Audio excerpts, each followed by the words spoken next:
Fantastic. Well, thank you so much for having me on. It's so good to see a lot of familiar faces. It's a bit overdue. I messed Sarah around quite a bit last year by mistake. So this was due from August already. But things have been hectic, but I'm glad that we're at this time now. Yeah, let me share my screen and let's just jump into it. That's just a disclaimer that my wife made me put up. Awesome. So this is intense. I'm a big Marvel fanatic. Not recently after the whole new phases that came out, I've kind of cut down a bit.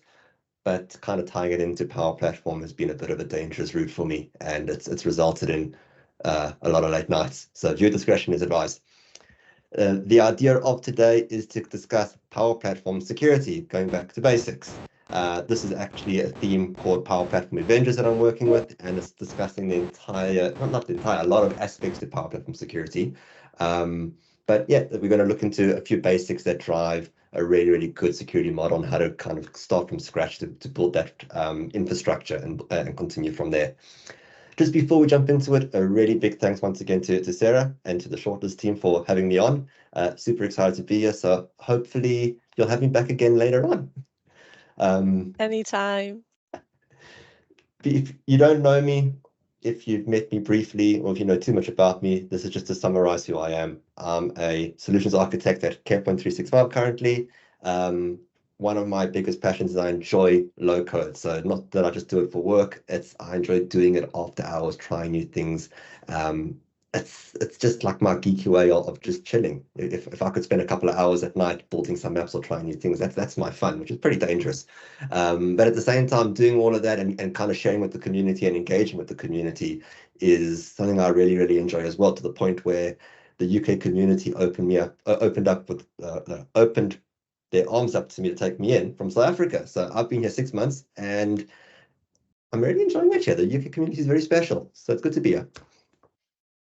Diving into the specifics of today's deck, we're looking at the basics of security concepts, and we're going to tackle primarily 6 specific areas. We're going to look at users, from how we get people into an environment to kind of engage security, who's got access to what, how do we group them into different areas, into different teams, into different business units, etc. And that's where we're going to look into business units, how we segment data, what are business units, how do they work, how do we assign records, etc.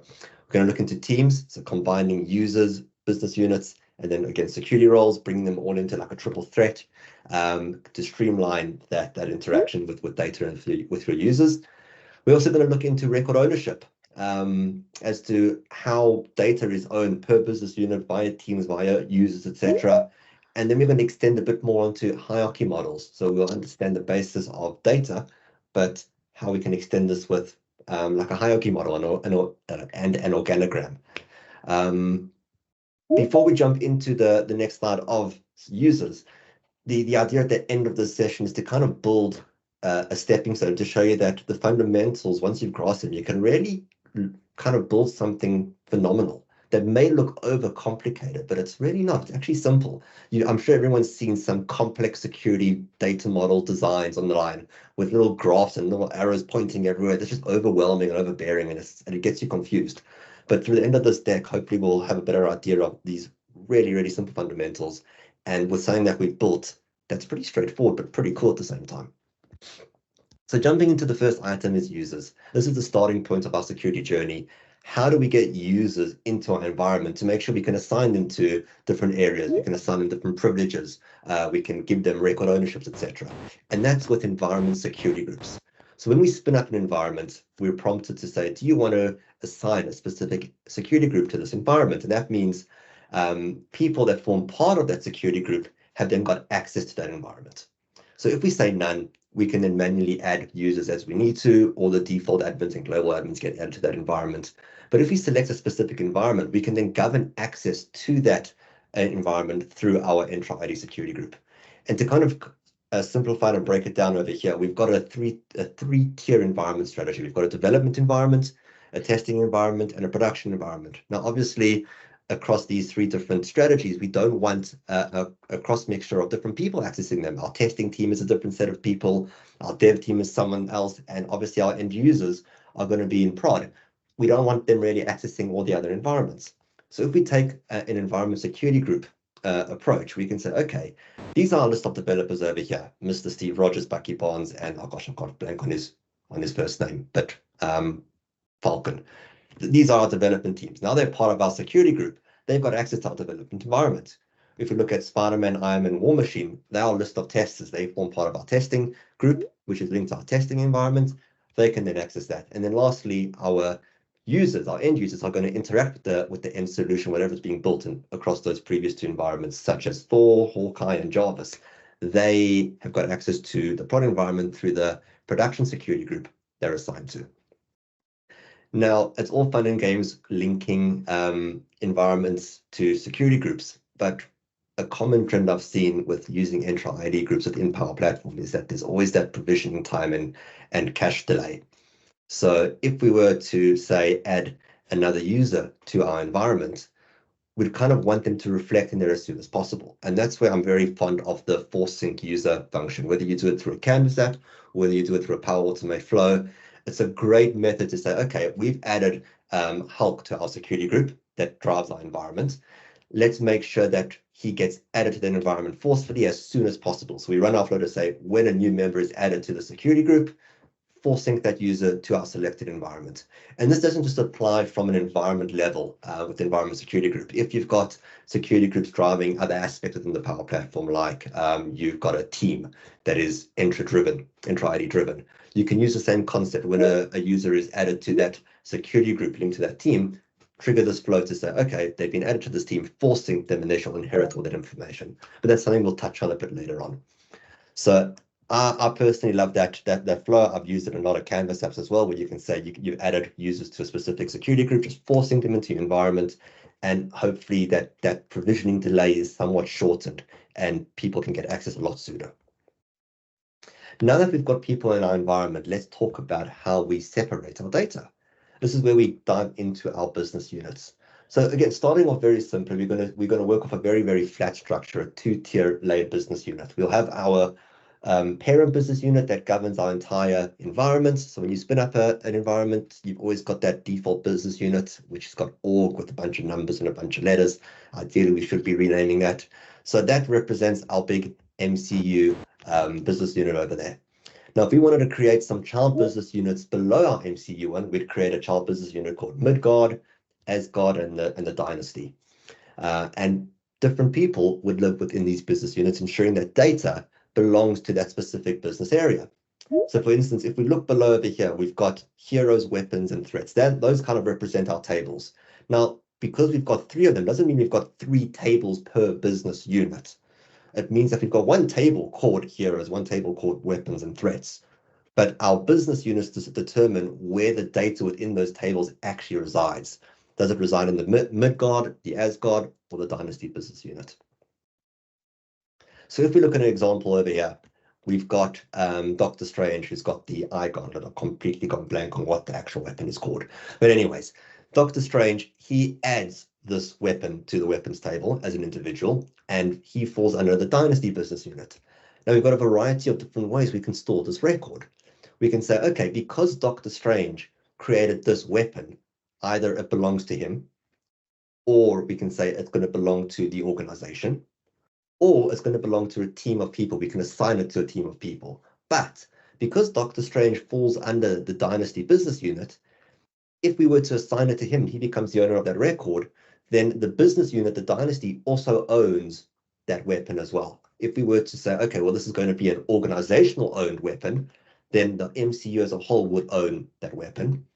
And if we say, no, let's assign this to a team that includes the Sorcerer Supreme and Wong sitting in a little corner over here, we want those 3 people as a team to own this record, then we can assign it to them. But because that team falls under the Dynasty business unit as well, the record falls within that business unit. So if we wanted to access that weapon from, say, Asgard or Midgard, we'd have to put additional controls in it to say we have to share the record there. We'd have to have modernized business units to ensure we can access records across different business units, or we'll use security roles to say I've got access on an organizational level versus a business unit level. And that's, again, we'll touch on security roles a bit later on.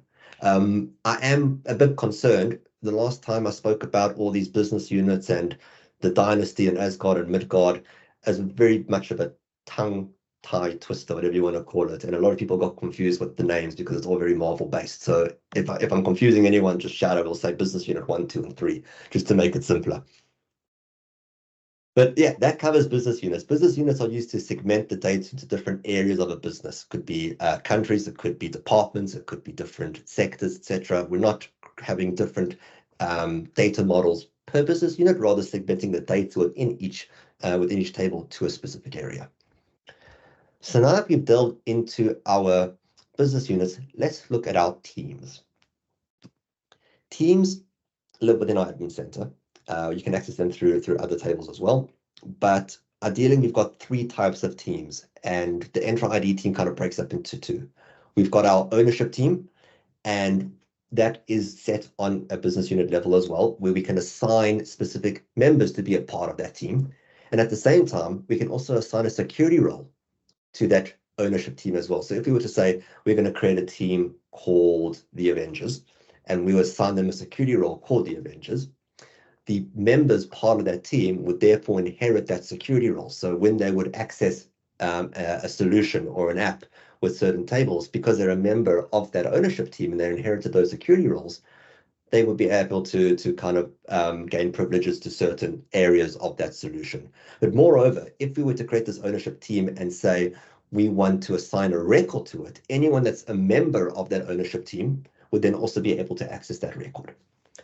If we take a step lower to the access team, and this is, I haven't given too much information on this because it can go into a whole different direction. The last time I did that, I ran out of time.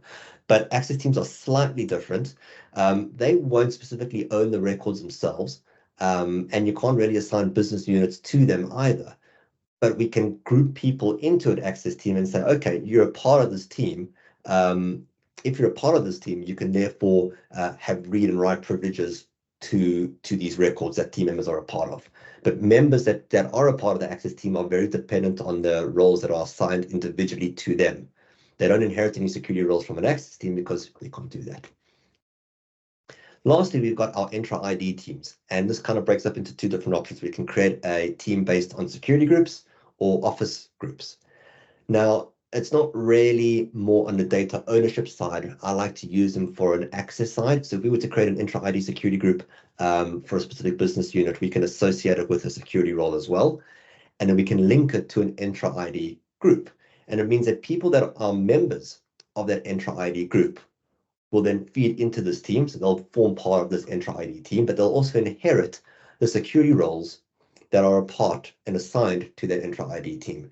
And I think we're going to jump over to the ownership team now just to kind of explain it in a diagram. But when we go over to the Entra one, we'll see how this kind of streamlines sharing security roles across larger organizations. So if we look into our ownership team, just to kind of understand it a bit better, we've got our top layer, which represents our owner team. The next little box with the little lock represents our security role called Avengers. And then below, we've got members that form part of that ownership team. Now, for example, let's say Captain America were to create a record, that little shopping basket over there, and we were to assign it to our ownership team, then anyone that forms part of this team over here would be able to access that record. Simple as that. Access teams are a bit more complicated. I don't want to dive into them now because I'm going to run out of time, but let's jump straight into the Entra teams. So similar to the environment security groups, we can have an Entra security group or Office 365 group per Entra team. Our little Dataverse icons over here represent the team that we've created. So we'll have a team called Avengers, a team called Sorcerers, and a team called Shield, and each will be related to its own security role. Now, if Thor, Hawkeye, and Jarvis have been added to our security group for the Avengers, and that's linked to the Avengers Dataverse team, they will therefore inherit the security role called Avengers. And same thing happens over here with our Sorcerers. They're part of the Sorcerers security group, which is linked to a Sorcerers Dataverse team, and that's also linked to an Avengers security role. They will inherit the Avengers security role. Now, this becomes very, very helpful when we're dealing with hundreds upon hundreds of users in an environment when you need to assign various security roles accordingly. Because if you've got everything managed in Office 360, sorry, in Entra ID already, and you don't have to go in every single time to the admin center and say, okay, add this user to this security group or to this ownership group. It just makes it a lot easier to do it through a single platform that you're familiar with and when you're managing all your users already. And furthermore, it helps streamline security roles and those associations to users when we're dealing with various business units. And that's something we're going to discuss in the next piece, security roles across all these business units. So far, we're all happy. Thumbs up to make sure everyone's on board. We're not going too fast. Fantastic. There you go. I got one thumbs up. I'm happy. Let's jump into some security roles. We have got two different types of security roles we can implement in an environment. We've got the kind of the auto ones that Power Platform give us with environments that don't have a Dataverse database, and those are our top two in this diagram over here: our environment maker and our environment admin. And then just for last, we've got the two below, system customize and system admin. That's just to show that these are some security roles on an admin level, but these ones are assigned when you do have a database associated to that environment. But ultimately, what security roles define is, do you have access to certain areas of the environment? So if it's got no Dataverse, can you create apps? Can you create cloud flows? Can you create connections? Can you create data flows, etc.? If you're a system admin, fantastic. What can you do? I can also create apps. I can create flows. I can maintain Dataverse tables, etc. So it's kind of to visualize what we have available to us through the security roles. However, we've also got the ability to create our own security roles. And we're going to kind of dive into a concept that I believe is the fundamentals when we're creating security roles or any cybersecurity model, be it in Power Platform, be it in SAP, be it in Salesforce. This is like a fundamental security concept. And that's what we call the principle of least privilege. The idea of principle of least privilege is to ensure that you grant minimum access to the highest layer within your users. So you lock everything up as tight as you can. And as you need to start gradually releasing a bit of extra permissions or privileges to users, you start adding additional roles, additional access on top of that restrictive access to say, okay, well, everyone can't see this, but if you need to see this specific function, let's create a role for you or a role for that team that's got access to only that area. And as we start building that up, you can start building up a triage of security roles with specific access and privilege areas to where they need to be. But one of the nice benefits about security roles is they don't overwrite each other. They kind of enhance each other and merge with each other. So just because we've got a security role that gives me access to, say, the weapons table, but I've got another security role that gives me access to, call it the threats table. If I, as an individual, were assigned both those security roles, one or the other wouldn't overwrite each other.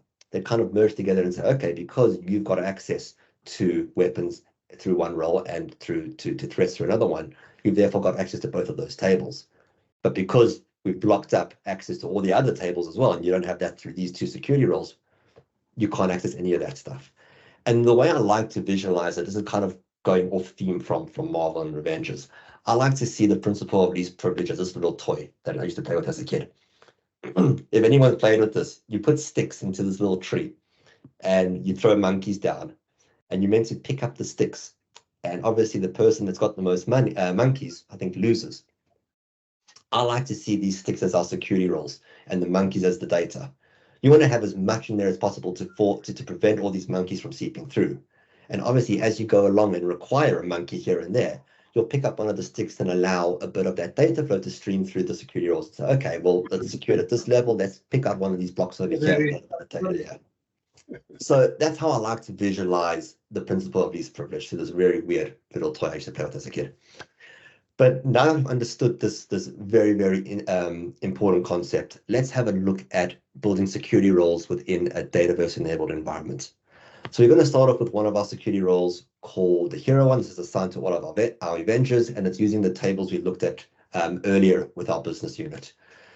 If we look at our Avenger security role over here, we can see that for the heroes table on this line, they have not got the ability to create new heroes, to edit new heroes, to delete them, assign them, or share them, because that's not their job. As a hero, I don't bring people onto my team. That's for Nick Fury, head of S.H.I.E.L.D., to do. He creates the Avengers. However, I need to know who the Avengers are if I ever need to use them. So I've got read access to that table. If Iron Man needs to see who Captain America is, he can definitely see that. When we're talking about our weapons, they're a bit fussy over who's got access to what. I don't think Captain America is going to be using Iron Man's suit anytime soon. And if anyone knows Thor's hammer, no one's picking it up either. So when we look at our weapons, it's very much on a user basis. So our weapons table says, I can create a weapon for myself. I can edit my own one. I can append and append to, so kind of create records that relate to it that belong to me.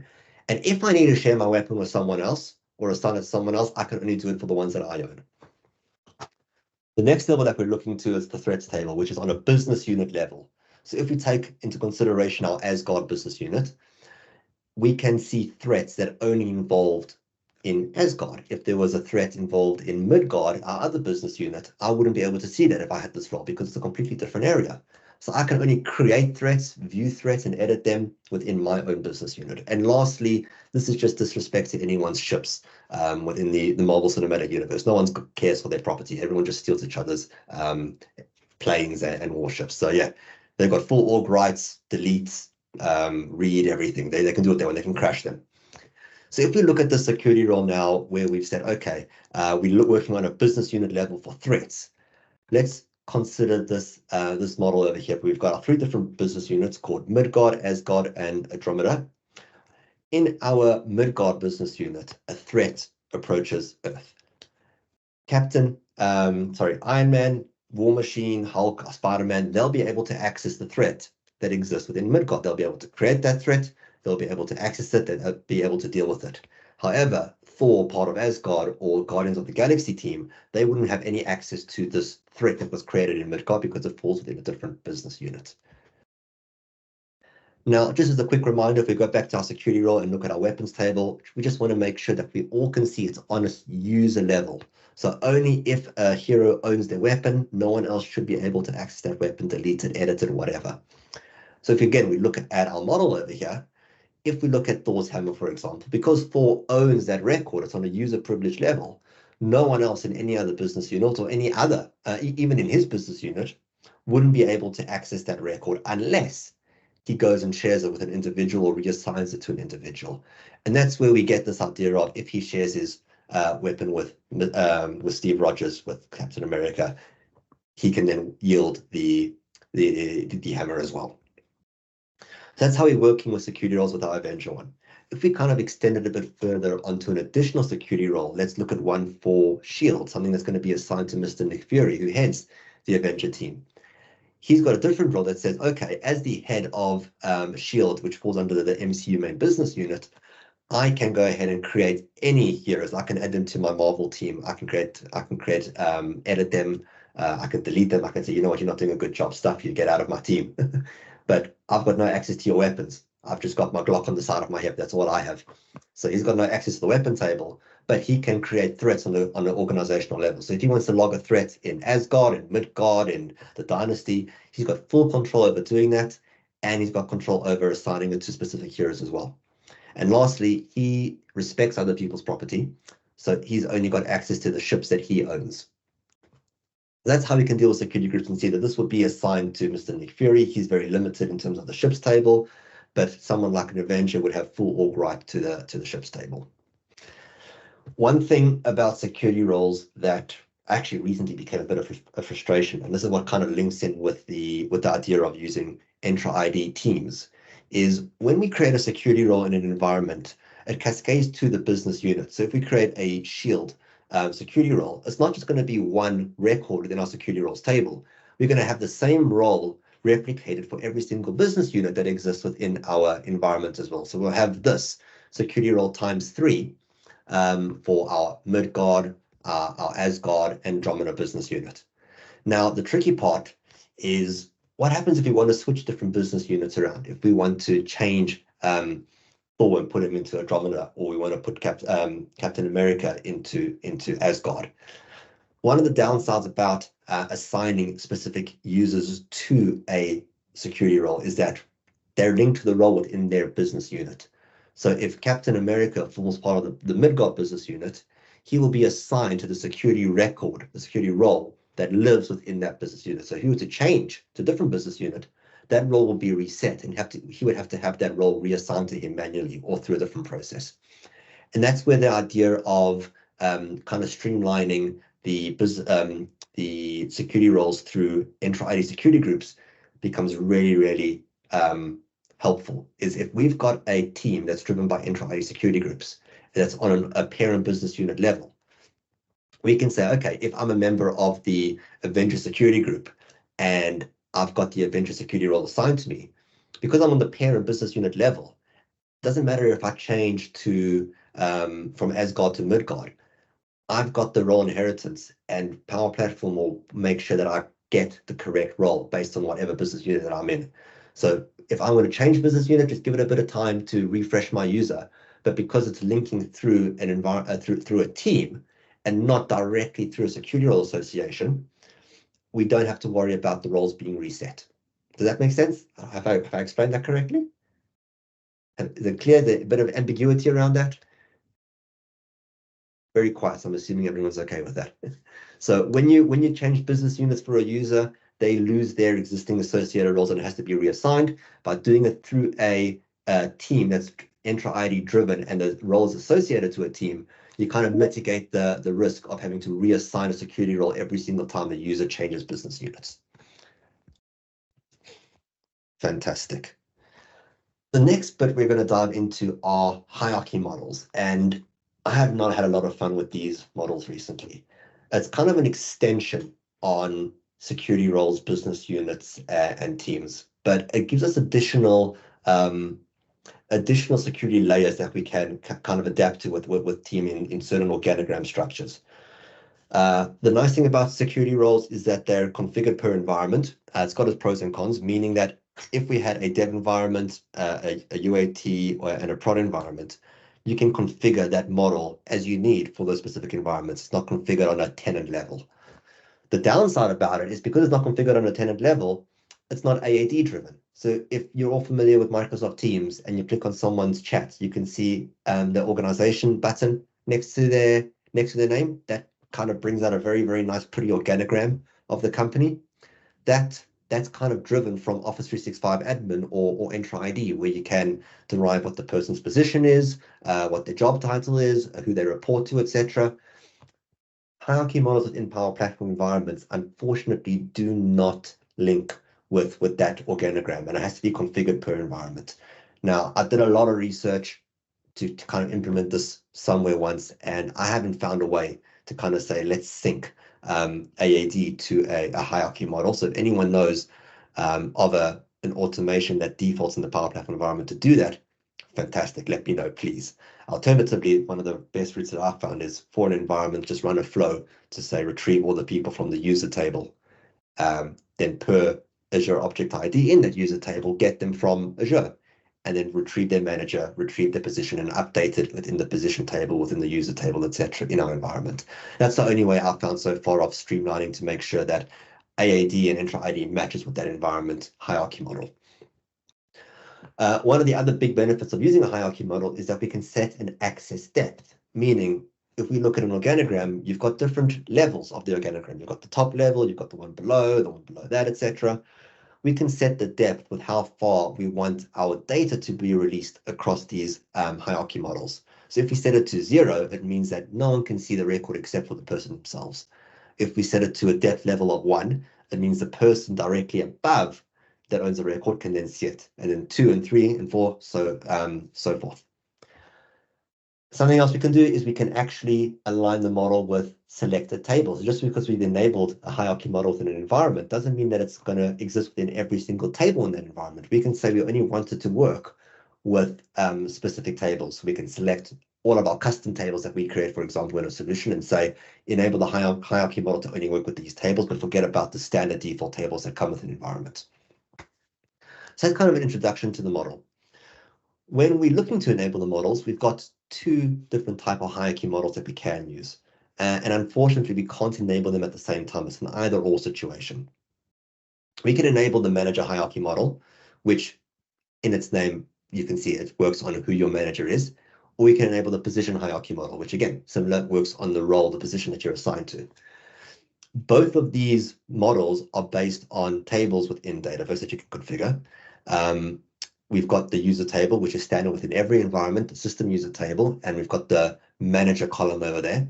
So if we wanted to assign a manager to a specific user, whether you're doing that through a model-driven app with a user table linked there, whether you're doing it through the admin center or D365 portal, you'd be able to update that specific user's manager as a lookup field to the user table.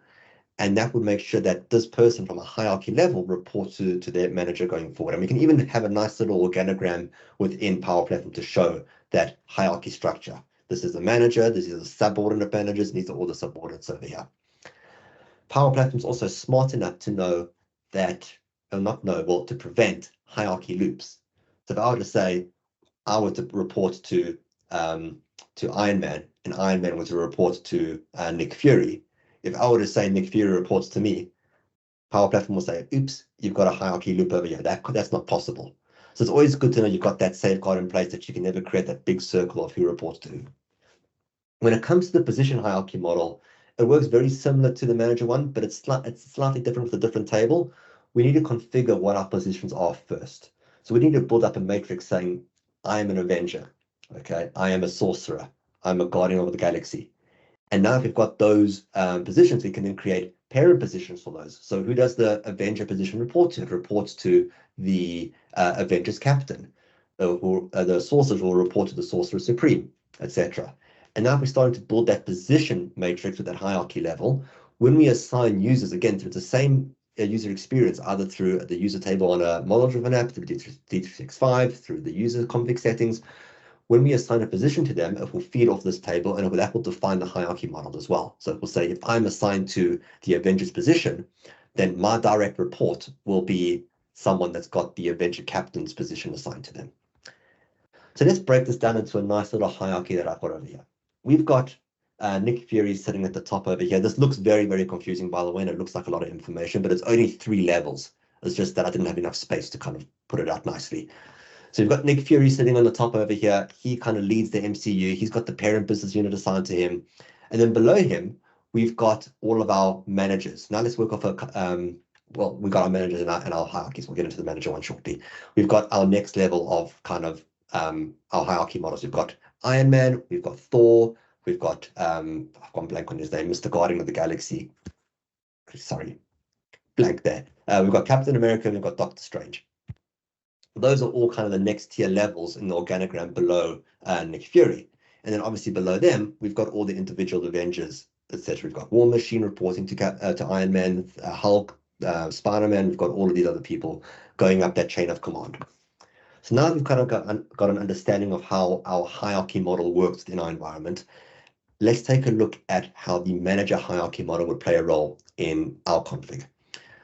So as I explained earlier, we've got our depth level. So if we look on the side over here with our numbers, when we set a depth level to 0, it means only these people will have access to that record on this level. So if War Machine creates a record that's user-owned, if we remember our Avenger security role, when he creates a weapon, it's on a user privilege, so he owns that weapon. It means that no one else but him can view that record. If we wanted to set it to a level of 1, it means the person he directly reports to, which is Iron Man, would be able to view that record. And more so, if we were to enable the manager hierarchy model, Iron Man would be able to see records owned by War Machine, Hulk, and Spider-Man. But not only would be able to view them, he'd also be able to interact with them, edit them, etc. And now if we would take it a bit further and say, let's open up our access depth level to 2, where Nick Fury falls under, because Iron Man reports directly to Nick Fury as well, we can see that chain of command kind of building upwards. Nick Fury has also got the ability to see the record that his subordinates and his subordinates own. So he could see War Machine's record. Oh gosh, I keep clicking there, my bad. He can see War Machine's record. And if Hulk had a record, he'd be able to see Hulk's record. However, because he's not the direct manager above that user, he's a level above that, he won't have edit or write privileges to that record. He'll only have view privileges, whereas the direct manager would have edit privileges to that. Our position hierarchy is somewhat similar, but also very slightly different. We've got the exact same model over here where we've got Nick Fury on the top, we've got Captain America and Iron Man sitting in the middle, and then we've got all the little Avengers below them. If, say, we were to implement our position hierarchy model, we've got our Avengers being our lowest position. That reports to the above one called the Avengers Captain, and the Avengers Captain reports to the Shield Director. So because War Machine has got the Avengers position title and he creates a record, the positions above him, such as the Avengers Captain, will be able to edit, view that record. And now, even though it's not the direct manager, from a manager's perspective, from a position's perspective, Captain America holds the captain position and can therefore see War Machine's record as well. So same thing if Hulk were to own a record, Spider-Man, Hawkeye, Ant-Man, if they were to own a record, because they've got the Avengers role and both Captain America and Iron Man have got the Avengers captain role in that position hierarchy model, they would all be able to edit and see those individual records owned by Avengers. And again, similar with the Shield Director, because we've set our depth level to 2, even though he's not the direct position manager to these individuals, he'll only be able to see the records, not edit them and write them. So that's how our different hierarchy models work over here. And as I said, unfortunately, it's an either-or situation. I wish we could enable both, but not just yet. One of the other smart things about Power Platform is that based on our business units, it kind of aligns very nicely with our hierarchy model. So it's very difficult right now, unless we've got modernized business units, which I haven't actually tested, so maybe someone can correct me if I'm wrong. But for me to be a manager of someone that's not in my business unit, etc., or for a role or position to own records that are across different business units. So if we look back at our manager hierarchy model over here, and let's say hypothetically speaking, Iron Man fell under the Asgard, the Midgard business unit, but Hulk decided to go off to the Dynasty. We'd have a bit of an error there saying, wait a second, you can't, I keep clicking, I'm sorry. You can't be the manager for Hulk because you're in a different business unit. But when we're talking about a parent business unit, such as the MCU, which is the default business unit of our environment, and the child business units fall underneath it, because that's a parent business unit, they could be a manager of all the other people. So even though Nick Fury is assigned to the MCU business unit, core business unit, and Captain America, Iron Man fall within Midgard, Thor falls within Asgard, Sorcerer Supremes fall within the Dynasty, and Guardians fall within Andromeda. Those are all different business units. But because he's the parent unit above them, he can therefore manage these individuals across these different business units. Fantastic. Now that we've gone through these various different security concepts, kind of starting from the bottom and seeing how they all merge together, what's the end game? We can now take all of this and kind of create a really cool RBAX model. Remember I said at the beginning that when you see security models at the start, when you kind of Google them, you see all these little tables, you see all these processes flying. It can be very overwhelming, very scary, and not make a lot of sense. With what we've been through over here so far, let's kind of put together our own RBAX model. This is kind of what we've produced within the session. We've understood that we've got an environment security group that determines who have got access to our specific environment. And that's where these users come from over here. These users have got access to our production environment. Therefore, we can use them and interact with them with our security groups, with our teams, with our business units. Fantastic. That's our first bit of our RBAX model done. Fantastic. Now that we've got users to play with, let's create our intra-ID security group that's going to drive where these users can work within our environment. We'll create an Avengers security group, we'll create a Sorcerer security group, and a Guardian security group. Now, members part of that Avengers security group will create a team that's driven by intra-ID. And because it's linked to the Avengers security group, and it's also linked to the Avengers security role, these 3 members feed into the intra-ID security group, feed into the team, they inherit that role. Same thing with our sorcerers. They feed into our sorcerer security group team, which feed into the actual team within Dataverse. They inherit the sorcerer's role. Fantastic. Now that we've got people within our environment, we've got people assigned to security roles within teams. Where do you belong within the organization? Do you form part of the Midgard business unit? Do you form part of the Dynasty business unit, etc.? We can then define based on an RBAX model where you need to belong to, and our security roles do all that handling for us. Okay, well, you're part of Midgard. You can only see records within Midgard based on your security role. Fantastic. We've locked that up now. And now we can take it a step further. This is great when we're dealing with teams, when we're dealing with users and security roles. But now we want to extend it a bit further. Let's look at a hierarchy model on top of this to kind of open up additional layers. So if we extend our RBAC model, again, this little piece over here, so we've got Midgard, we've got our business units feeding into this additional process. This is an expansion unit now. We look at our hierarchy model where we've got Nick Fury at the top, and this here will form part of the grander MCU business unit. We've got the Midgard people, we've got the Dynasty people, we've got the Andromeda people.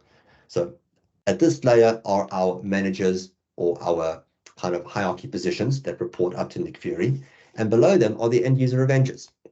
So now if we consider, I think that the really good example is our Avenger security role with the weapons table. Our weapons tables say, okay, it's only on a user privilege level. So War Machine can own his record, can only see his record, and can't interact with anyone else. Fantastic. Using this additional hierarchy model within our RBACs design, we can say, fine, you know what, you're assigned to that user level privilege, but you report to Iron Man above you as your manager or as a position above you. Great, he can then see that. Now Iron Man reports to Nick Fury above him. Great, if Iron Man owns a record, Nick Fury can also view that. But because we've set that depth level to 2, Nick Fury can also read records at that level over there. But people below the hierarchy can't access those records. So if Iron Man creates a record on his level, the people below him can't access those records. And same thing with Nick Fury. If Nick Fury creates a record that he owns, no one underneath him can access that record. And I think just like that, we've really taken the fundamentals of security. We've built out a pretty structured, very basic though, but a very structured security model that works. And we've kind of designed it in a very easy to read, very easy to understand RBACs model that's not overly scary, not overly confusing, and explains exactly how our hierarchy structure works, how our security is driving from users to enter ID groups to teams to security roles to business unit, all just flow with each other and kind of work together cohesively to draw this massive security data model that you build in an environment. And that's just the start of security. So I've had a great time presenting this. Hopefully it wasn't too nerdy. I hope you guys enjoyed. There's a lot of other processes over here. Again, this is just the start. There's so much automation that you can do with it. I know personally, we've got some really cool processes going on now where we've got like we assign line managers and we're making sure that we're auto assigning security roles through process flows, and if we're also assigning record ownerships to people that you want linked to it. There's some phenomenal stuff that you can do with security. But I think one of I was on a call with Mike and John the other day on their podcast, and something that they've said really hits home. You get your data model right, your security roles right, your solution builds itself. But you need to understand the data model and build your security layer on top of that data model. You can't just say, let's just build it and we'll get to that security piece later on. Have in mind when you're building your data model on how it's going to work so you do it properly. Because once you get to that point, it's going to be seamless after that. You've built a very structured data model, very good security model. It's going to just work seamlessly. But yeah, that's me. Thank you for having me. Sorry if I blabbered away. I enjoyed every minute of that. That was brilliant. We've already got Craig's changing his job title to a Guardian of the Galaxy.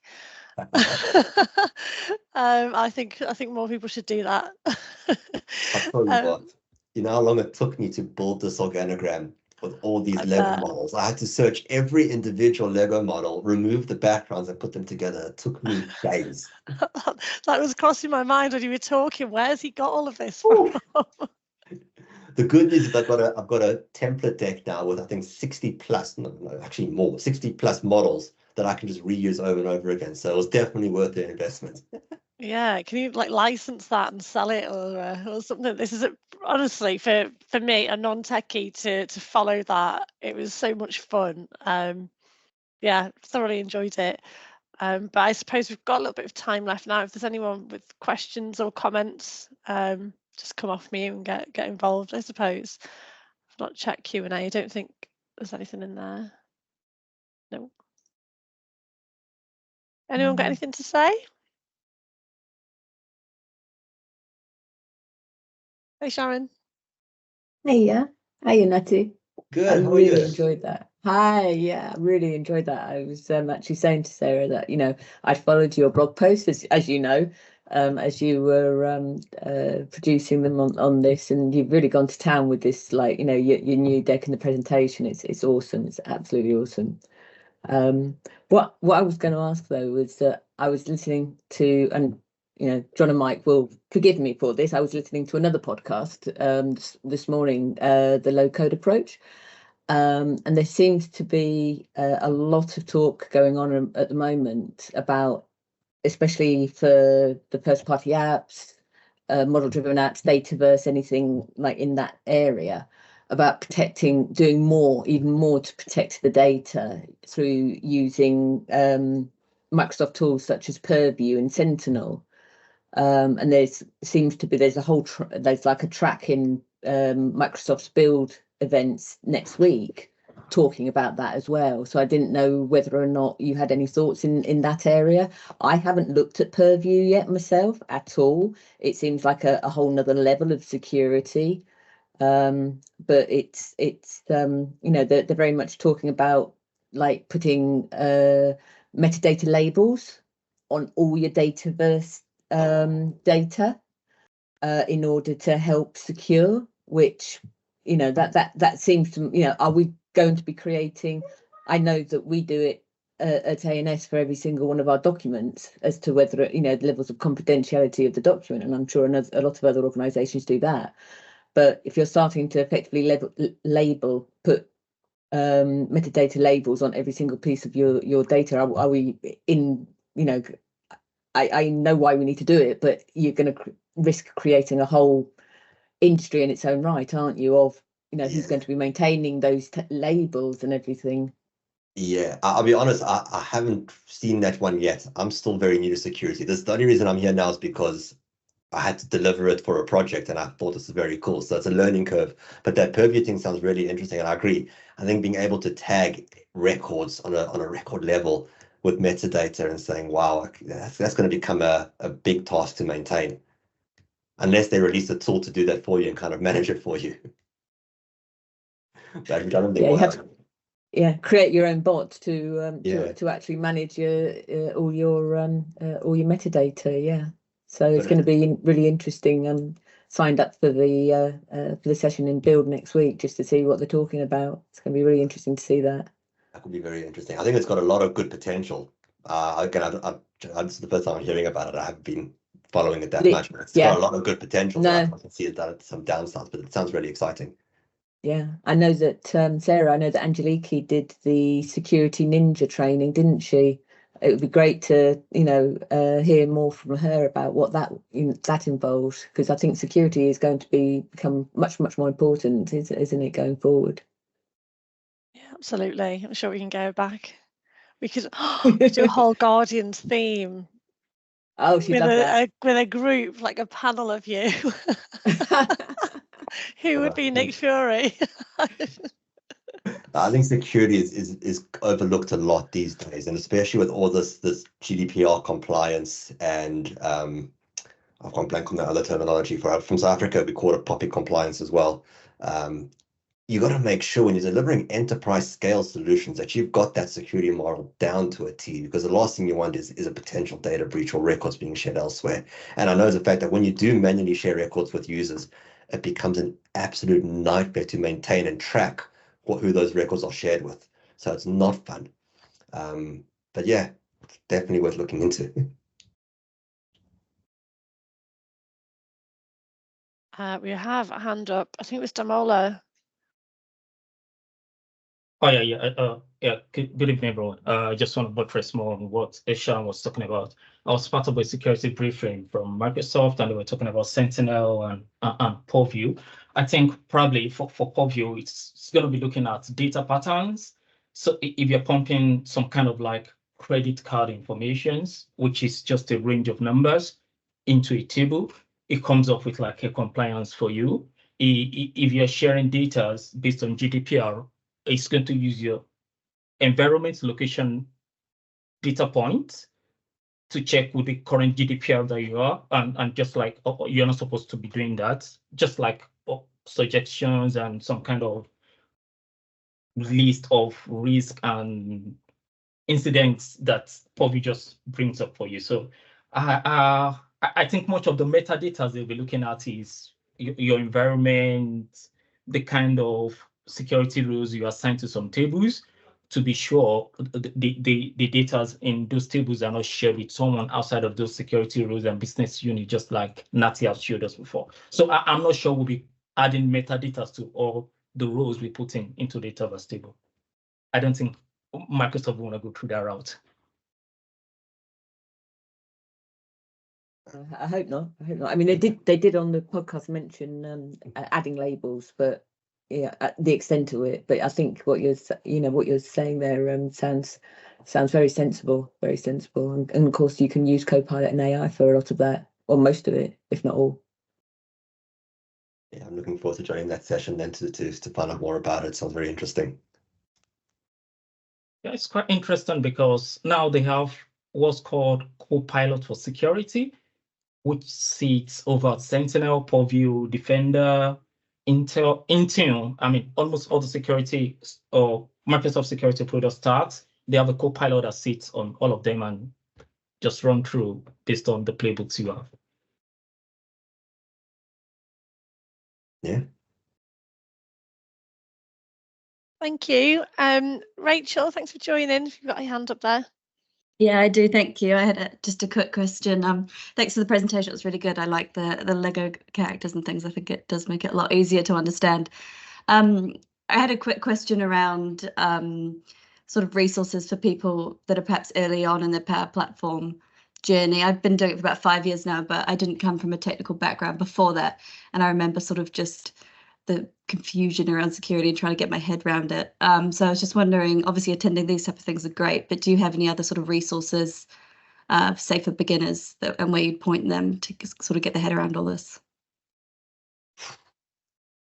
I'll be honest, my point of contact, because I found security very ambiguous on Power Platform implementation. It's really not that great, to be honest. But the way I figured out was just through requirements and being practical over it. So trying to build it out, trying to see how different business units work. I created my own tenant with, well, now I've got 30 plus different Avengers in it. But yeah, through that perspective and creating different business units and actually seeing, okay, what documentation says on a business unit level, users can't do this, can't do that. Then that's how I validated it and actually understood it by being practical around it. It also opened up a lot of questions and made me realize that certain things aren't possible. Like, for instance, a model-driven app. If you've got a model-driven app and you've got different pages that some users shouldn't have access to, because they've got access to certain tables within that model-driven app, they've got access to the model-driven app. They may not have access to data within those tables, but Microsoft documentation doesn't really kind of explain that. So I think the best way, honestly, is follow the guide, follow the learning paths, and go ahead and create a business unit, go ahead and create a security role and see what you're able to do with it and kind of test the limits with it. Cool. Yeah, some good tips there. Thank you. I try to highlight it as detailed as possible in my blog series post, in my blog post series. So I don't know if that would be helpful or not. I don't want to go and brag about a blog post for me. It's the last thing I wanted to. But I try my best to kind of through diagrams show how it works and simplify it as much as possible. But yeah, practicality is my best advice. Thank you. Thanks. And Kevin, hi. Hello, good afternoon. I just want to say thank you very much for that session. That was really good, really informative, and I thought you took quite a complex subject, especially with the hierarchy and managerial structures, and broke that down pretty well. So thank you again for that time. Thank you. And, glad you enjoyed it. Oh, thank you. I'm just going to drop off. That's all. I just want to say thanks for a left. So thank you. Awesome. Thanks, Kevin. Yeah, I have to agree. Actually, it was, and I was impressed. You remembered all the names of all the characters. That was good. It's been a long time since I've watched it, so I have gone a bit blank on all of it. I've started trying to get my daughter into them, so yeah, no, it's good. That was really, really, really impressive. Thanks, Nati. Like, thoroughly enjoyed that. Honestly, really did. Great. Just a little mention to people with cameras on. Thanks, Charlie and Sharon. Great to see you back. Looking forward to your session in a few weeks' time. Thank you so Thank much. you. It's Yeah, so looking good forward see all to you it. guys as well. Cheers. All right, Thank well you, done, Nati. everyone. Thank you. Bye. Take care, everyone. Cheers, Bye guys. all. See you next Cheers, bye. week. Bye.